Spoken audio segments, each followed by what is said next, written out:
सुना हुकूमत किसको कहते हैं? हजरत उमर गुजर रहे, फजर की नमाज के बाद 2 गलियां रह गई हैं, आज पूरा नहीं हो सका आपका दौरा। एक छप्पर है छोटा सा, बूढ़ी अम्मा बैठी है, उमर फारूक गुजरने लगे, बूढ़ी को परेशान देखा, अम्मा जी इजाजत हो तो अंदर आ जाऊं। बूढ़ी कहने लगी चल दौड़ जा, अपना काम कर, क्यों इजाजत दूं?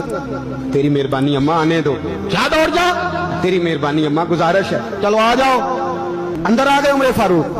अम्मा क्या परेशानी है, क्या बात?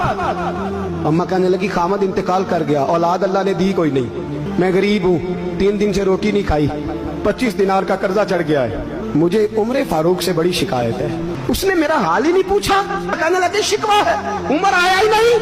तो उमर कहने लगे अम्मा उमर को क्या पता कि तू इस हाल में है? कहती है नहीं पता उमर को, तो उमर से कहो छोड़ दे हुकूमत, उसके हवाले करे जो खबर रख सकता है। हजरत सैयदना नाफे फरमाते हैं जिसके सामने किसरा और रूम के बादशाह का